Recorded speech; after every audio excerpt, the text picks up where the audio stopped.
Hola, hola, continuamos con las actividades de la semana número 3 del proyecto 6. En esta ocasión vamos con la actividad número 4, que es de física. Nos dice, lee con atención el siguiente artículo. Pongamos atención porque es un artículo muy interesante. El magnetismo, el central enigma que logró descifrar una civilización mesoamericana.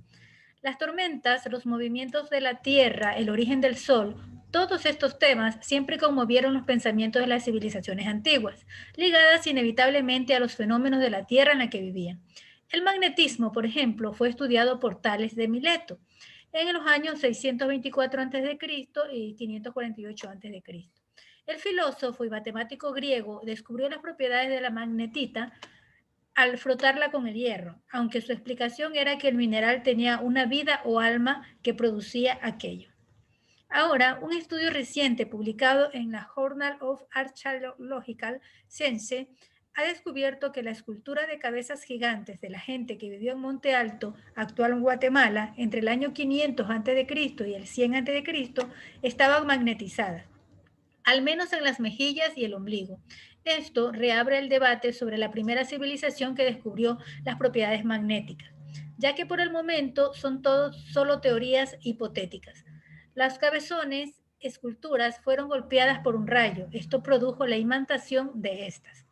A pesar de las elucubraciones de Tales de Mileto, este estudio arroja luz sobre otras civilizaciones que tuvieron en su vida práctica una relación cercana con el magnetismo. Se piensa que los artistas que diseñaron las figuras conocían cuáles eran las partes magnetizadas de la roca, generalmente basalto. Así la distribuyeron por la cabeza para aportar estabilidad. La gente de Monte Alto eligió algunos cantos rodados y los moldearon de tal forma que el magnetismo eran perfectamente medibles en ciertos puntos de la escultura. Resaltó Osvaldo Chinchilla, coautor del estudio y profesor asociado de antropología de la Universidad de Yale. Las investigaciones se centraron en 11 esculturas, de las cuales se analizó la composición del basalto mayormente, aunque también conformada por hematita, un mineral con propiedades magnéticas. Chinchilla aseguró que también se encontraron evidencias de minerales magnéticos en unas estatuas de la misma civilización anterior, a la Olmeca, que tienen las mismas cabezas características. En la zona México, lo curioso es que datan de 1400 a.C. al 1000 a.C., mucho antes de que Tales de Mileto pudiera formular ninguna hipótesis. La cultura de Monte Alto es conocida por sus estatuas barrigonas y otras con cabezas gigantes. Además, años antes que la civilización maya, construyeron importantes pirámides, aunque vivían de la agricultura y tenían un comercio poco desarrollado. Se cree que esta escultura se extendió por la zona mesoamericana y pudo influir en las omelcas e incluso en las propias mayas. Nos pide, indaga cuáles sobre los estudios del magnetismo desarrollados por los mayas y por las culturas orientales. Después nos dice que realice un cuadro comparativo de las civilizaciones mesoamericanas y por último que revisemos desde la página 105 hasta la 115 del texto de física de tercero de bachillerato. Con retroalimentación de tu docente resuelve los ejercicios 14, 15 y 16 de la página 111. Después de que ustedes lean desde la página 105 a la página 115, se darán cuenta que ahí están las fórmulas, está mucha explicación, incluso están algunos ejercicios resueltos sobre esto, ¿no? Y nos dice que realicemos estas actividades. Veamos cómo quedaría resuelta. Actividad número 4 de física.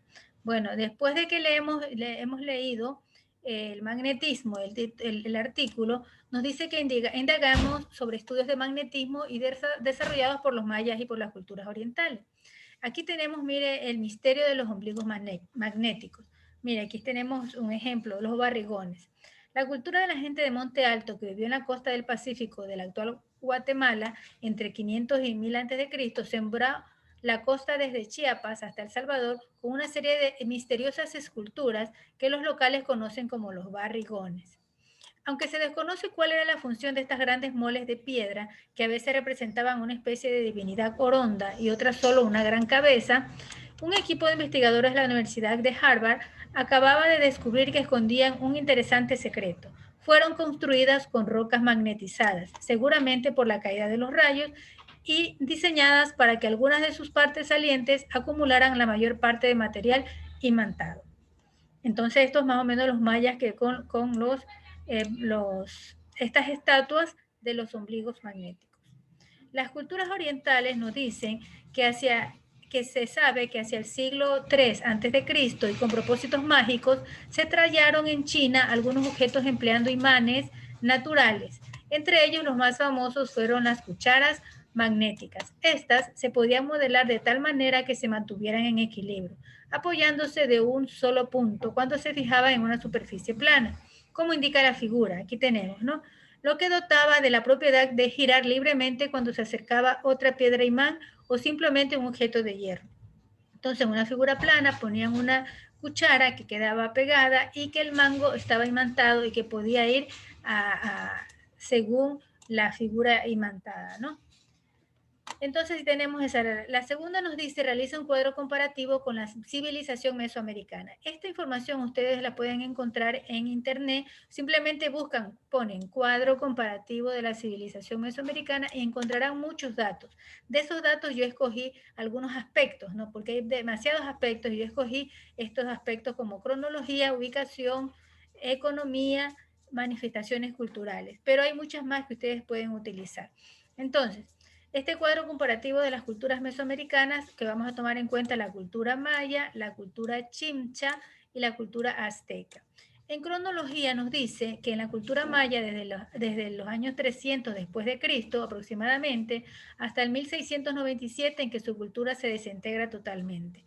O sea que más o menos de este año, de los 300, el año 300 después de Cristo hasta 1697, está esta cultura. Después, en cambio, la cultura chimcha desde el año 1000 después de Cristo hasta que fueron conquistados por los españoles. Y los aztecas aproximadamente del año 1200 después de Cristo hasta la llegada de los españoles en 1519. Según su ubicación, nos dice que los mayas estaban en la península de Yucatán, en los territorios donde actualmente se encuentra México, Guatemala, Honduras, Belice y El Salvador. La cultura chibcha, altiplano central de Colombia, el centro se encontraba situado alrededor de Bogotá. Y los aztecas se desarrolló en el Valle de México, en la meseta de Anahuac. Según la economía de estas culturas, los mayas cultivaban sus productos a través del uso de la milpa, que era parcela, también quemaban los bosques, los limpiaban y luego sembraban en ellos el maíz. Los chibcha, la base de la economía fue la agricultura de roza, los cultivos principalmente eran maíz y la papa.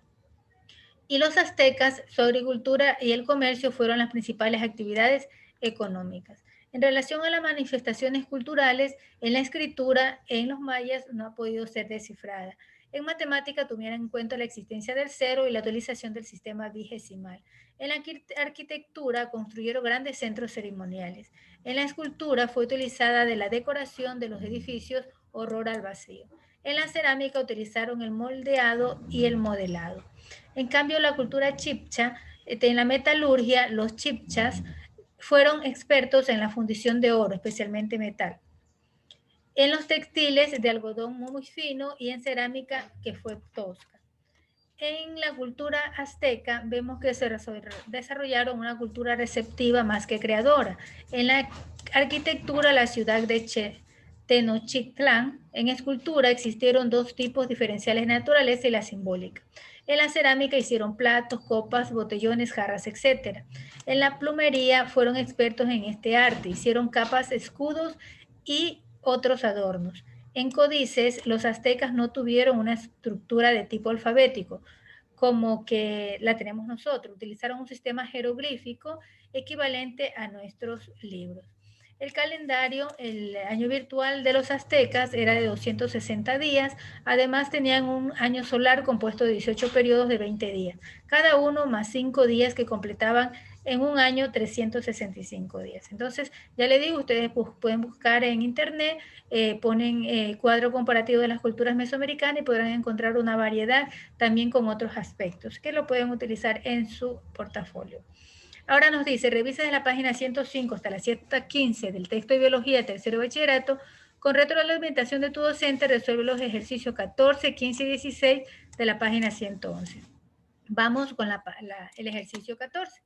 Enuncia el teorema de Ampère y explica cuál es su utilidad principal. En estas páginas ustedes podrán encontrar la respuesta a esto porque allí está el teorema de Ampère. Entonces, nosotros aquí vamos a ver primero que la ley de Ampère permite calcular el campo magnético originado por una corriente eléctrica estacionaria.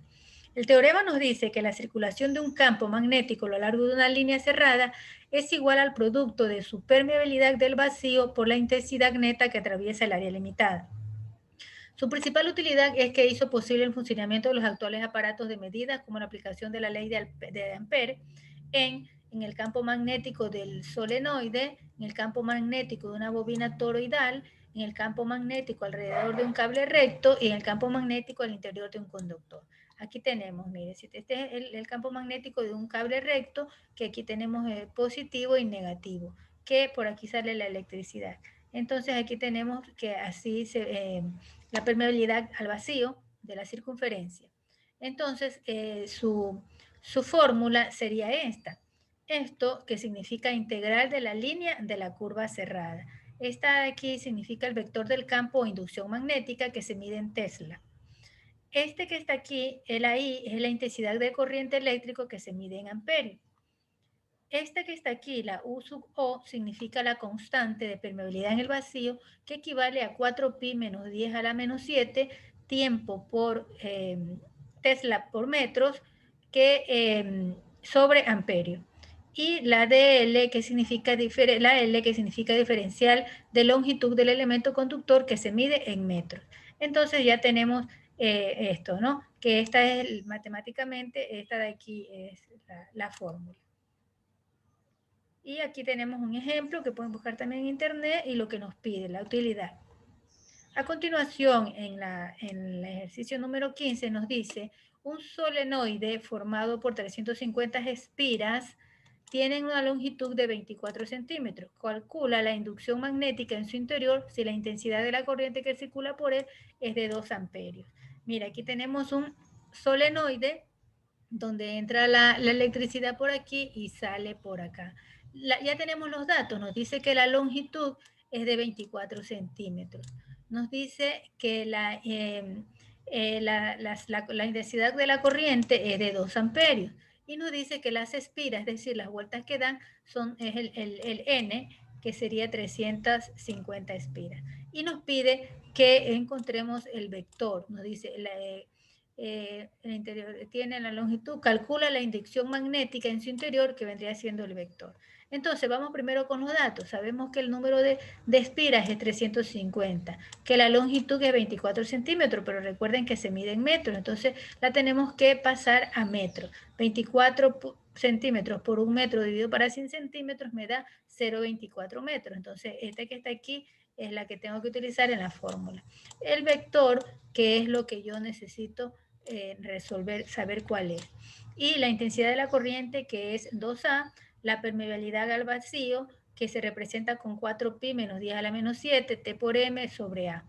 Y la fórmula para hallar este vector, que es el que tengo que saber, es la permeabilidad al vacío por el número de espiras dividido para la longitud por la intensidad de la corriente. Entonces, con esta fórmula vamos simplemente, y con los datos que tenemos, a reemplazar. Si sabemos que la constante de permeabilidad al vacío es igual a esto, entonces esto lo ponemos aquí y tenemos 4pi menos 10 a la menos 7 sobre Tm sobre A, que multiplica a n, que vendría siendo esto que está aquí, que sabemos que es 350, el número de espiras, y dividido para la longitud, que sabemos que es 0,24, que sería metros, ¿no? Aquí está equivocado, sería metros. Aquí sería metros. Por 2A, 2 amperios.